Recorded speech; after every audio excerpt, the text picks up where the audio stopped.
tingnan natin mga guys dito sa ano. Isa monitor ko din sa multi-function digital meter. Kung ilang amperes pa siya magkumana. Tignan natin.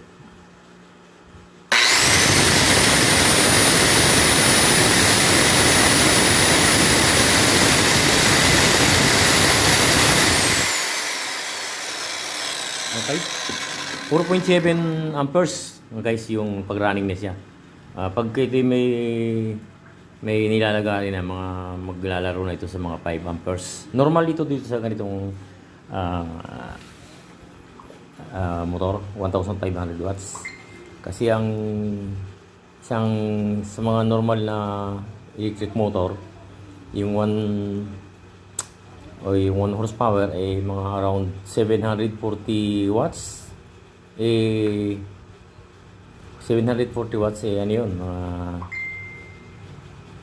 ang ampere nun ay mga naglalaro sa mga 3 to 5 amperes. Pero ito 1,500 watts, ito ay ang amperes niya ay naglalaro sa 4 to 5 amperes o wala pang 5 amperes. Normal yun mga guys dito sa motor na ito. Okay?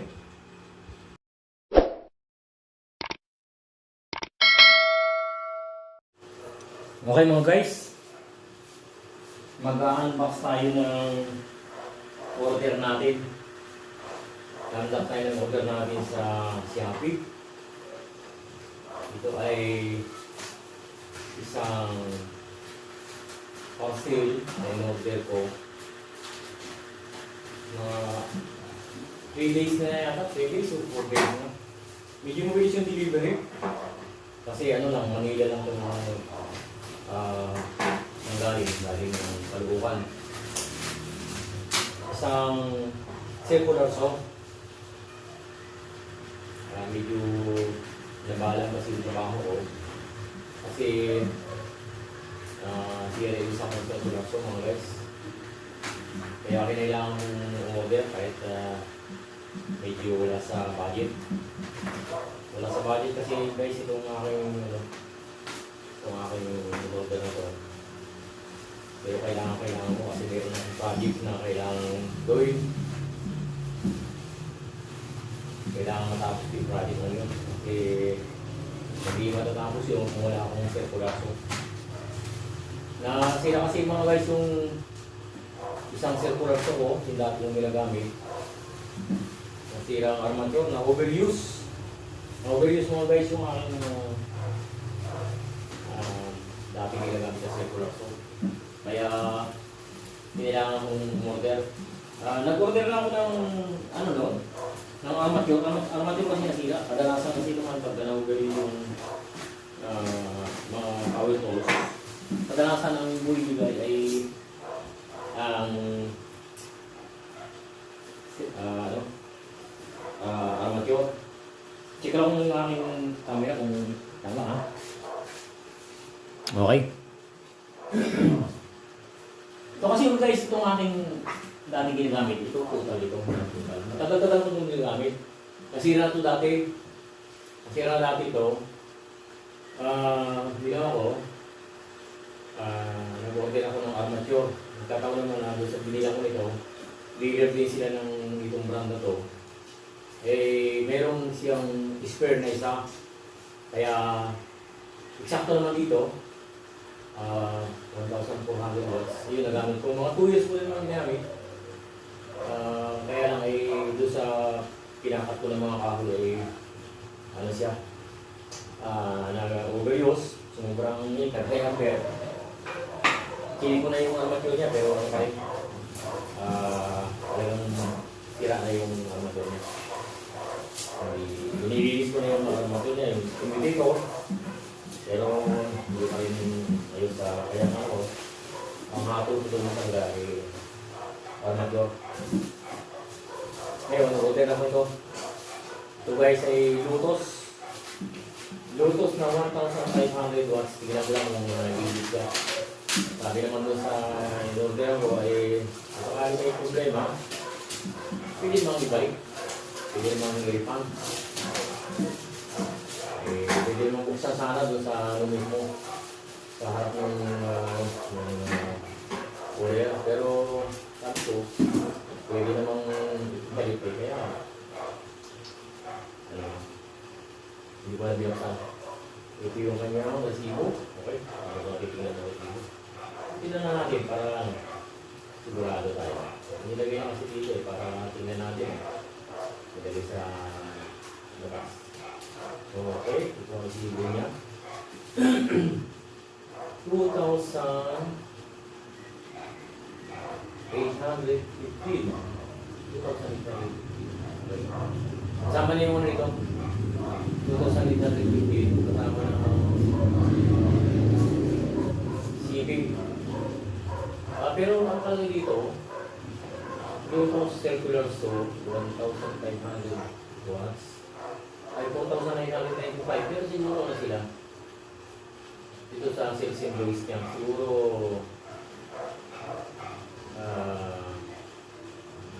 discounted. Medyo mura lang talaga naman talaga itong ano, pero sa observation ko, kasi ilan naman ako kayo ng-order ng isang brand. Ilan na yung order ng brand, mukhang kaway naman talaga. Kaya pakinabangan, may lakas at mag-feeder din naman. Kaya kahit wala sa budget, siyempre wala din ako ito. Yung concept ko lang ito, hindi natin kung digit na naman. Okay, tingnan natin mo guys.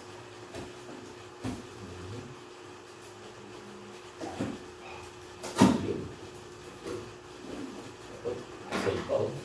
Hindi na binuksan doon sa ano talaga yung limon o yun. Hindi natin. Okay, may kasama siyang manual lang guys, pero hindi natin ito yan. May manual siya, tapos mayroong spare na carbon ito. Carbon brush. Kadalasan naman pag bumili ako ng mga power tools, ay Bluetooth o ano pang brand, may carbon brush na libre ito mga guys sa manual saka carbon brush ito. Okay. Yung isang isang model nito, circular so may free na, ay walang free na ano, na blade. Tignan natin kung may free ito. Kasi nakalagay ko may free. Okay, makapalangan niya guys. Pabalita lang ng ibang mga order ko. Makapal yung guide niya. Ito. Yung kasi mga order ko, malipis eh. Ito, makapal ito. Okay. Kasi pag makapal ito, hindi yung malipis siya. Okay. May kasama siyang socket blades para pagkakalas ng blade. Okay. Hindi naman nakalagay doon sa description niya. May kasama. Tingnan natin, may blade na mayroon. So guys, may kasamang blade. Ayan. Okay. Check ko lang ulit yung bago natin bukan. Para kasi hindi na para-open. Okay. Okay naman. Ito guys, sa natin ang ating bagong circular saw. Lotus circular saw, 1,500 watts. Ganun-ganun sa ano ito. Okay. May kasama siyang blade. Ito. Mga ilang feet ito.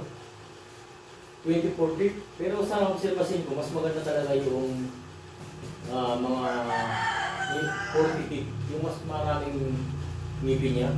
Maraming ngipin. Mas magandang lagay din. Okay, kasama pa siya ring. Baka malaglag itong ring. Kasi kailangan itong ring ito pagka bawa muna natin mga guys, itong box. Ulit nyo natin lagay. Okay. Okay naman, kailangan maka-order ng circular saw sa Lotus. Makapal yung ano niya, yung kanyang base. Ito. Meron kasi isang brand na in-order ko eh. Tumagal yung nagamit ko, kung sabihin yung brand niya. Malipis yung base niya. Okay, ito. Okay. Meron isang model ito na mas mahal. mas mababa yung wattage niya, 1,400 watts na, pero mas mataas kaysa dito, yung presyo niya. Ito naman, mas mataas ang wattage niya, 1,500 watts. Pero mas mura ito ng around 300 pesos. Hindi ko alam kung anong difference niya. Bakit mas mura yung mataas ang mababang wattage kaysa rito sa mataas ng watts. Okay, maganda yung spring niya. Okay, ito lang. Titignan natin guys, pakita rin natin, ano? Okay. Ito nga guys, ay pwede mong i-slamping. 45 degrees. May adjustment ito rito. Dito sa harap ito. Pwede mong i-adjust yung ano niya. Yung kanyang slamping niya. Ito ng 45 o 90 degrees. Okay. Tagal natin. Kasi natin itong tali niya dito sa ano niya, kanyang cord. Itong aking extension ay nakikita na rito kung ilang watts pagka pinaandar mo. Kaya titingnan natin kung tama doon sa description. Doon na ipapakita sa video kung ilang watts ang lalabas niya. Papakasagutin ko lang sa inyo. Okay guys? Natin. Dali natin. Wrong.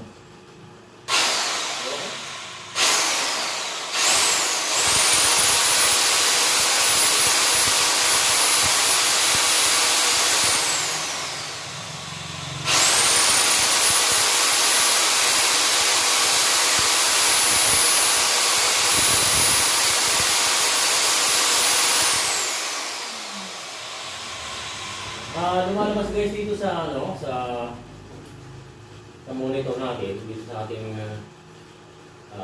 digital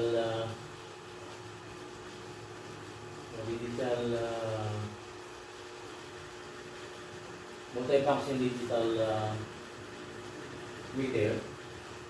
1,000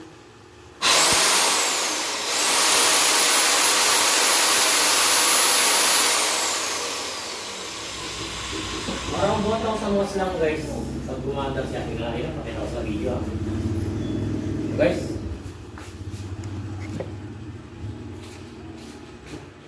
ito ayan, tingnan nyo guys oh. Pagpapandar natin siya 1,000, more than 1,000 watts lang. Pero pag may load na ito, pag ginagamit mo na, maaaring abot na siya ng 1,000 watts pag may nilalagay yan siya. Tingnan nyo, ayan oh. Naka ano tayo ngayon, naka 0-0 yung wattage niya. Yung ating kuryente naman ay okay, 232 volts. Tingnan natin. Ito guys, ito makikita natin kung ilang watts yung lalabas yan, no? Naka 0.0 watts tayo. I-on ko ha.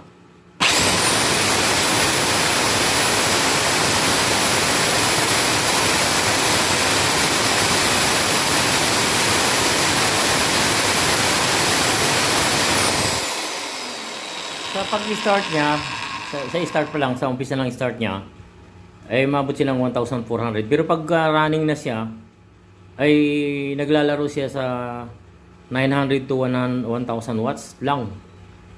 Maganda yan mga guys, kasi pagka mataas ang wattage niya, madali mag-init ang power tools. Hindi normal yon.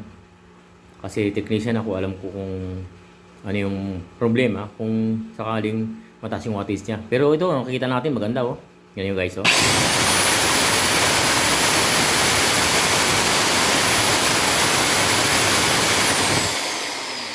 Sa pag-start pa lang niya, 1,300 plus watts. Pero ang maximum ito ay 1,000 yan, medyo malabo. 1,500 watts ito mga guys oh, yan oh. Yan oh, 1,500 watts circular so. Bluetooth circular. Pero pag start niya, ay hindi pa siya umabot ng 1,400. Tapos pag running na siya, ay less than 1,000 watts pa lang siya. Pero pag may load na ito, pag ginagamit na, pupunta na siya sa normal na wattage niya.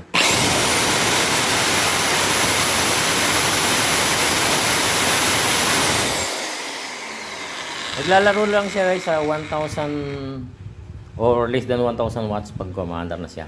Maganda naman guys. Ganda ito. Ano ako dito? 5.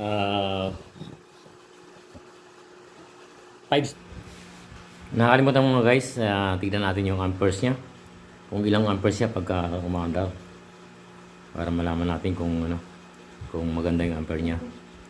Wala kasing naka-specify dito sa description niya. Tingnan natin kung mayroon siyang naka-specify yung amperes niya. Walang nakalagay dito eh. 220 to 240 volts, 4,800 RPM. 4,800 ang RPM niya. 1,500 watts, 50 to 60 Hz. Pero walang ampere. Wala lang nakalagay na ampere dito. Tingnan natin mga guys dito sa isa monitor ko dito sa multi-function digital meter. Kung ilang amperes pa siya mag-umandar. Andar natin.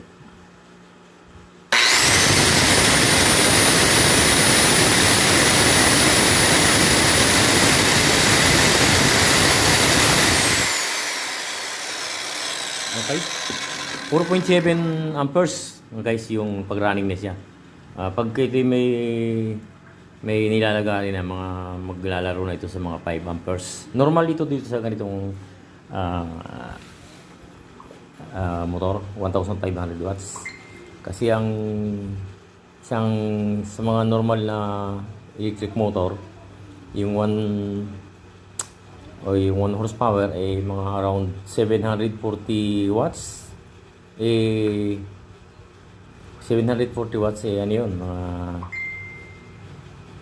ang ampere nun ay mga naglalaro sa mga 3 to 5 amperes. Pero ito 1,500 watts ito ay ang amperes niya ay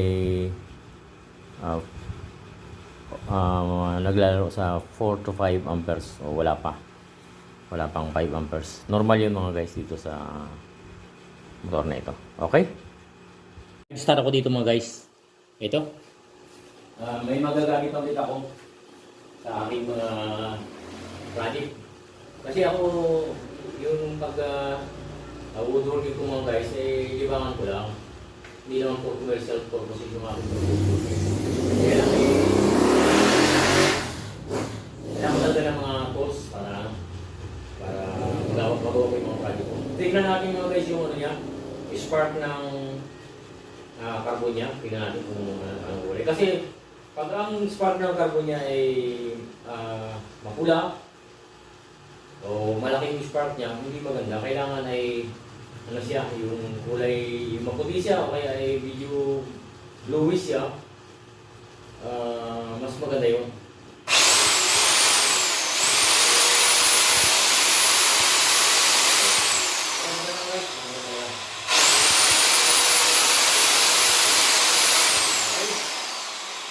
Tama lang. May mga gamit na ulit ako guys sa aking project. Matagal ko itong pinag-isipan kung order ulit ako. Kasi itong ginagamit ko dati, ito guys. Masira na ito. Pangalawang bisis na ito masira. Kasalanan ko rin naman dahil nahuli sa ito. Pero sa tingin ko talagang sulit naman na pakinabangan ko ito. Ngayon ay meron akong bago ngayon. Itong dati po 1,400 watts lang pero na ako, satisfied na ako sa niya. Performance niya ito naman 1,500 watts. Palagay ko ay mas maganda kasi talaga medyo talagang gusto ko yung niya, yung andar niya.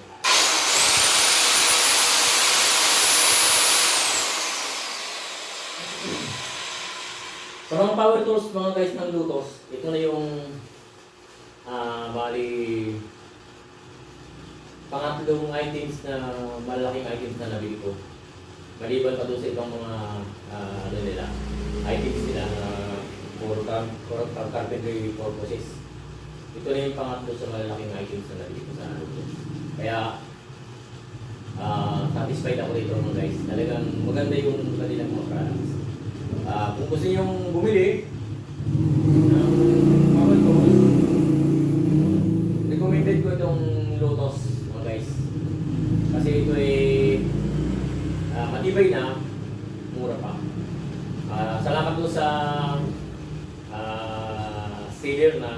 pinabilang ko nito. Hindi ko na mabanggitin yung pangalan niya. Salamat sa magandang items na pinadala sa akin. At salamat din po sa courier. Salamat din sa Shopee. Kasi maganda yung service nila. Okay. Hanggang dito lang guys. Kung hindi pa kayo connected sa aking channel, mag-subscribe na kayo sa Salim's TV Mix Vlog. Ito din yung share.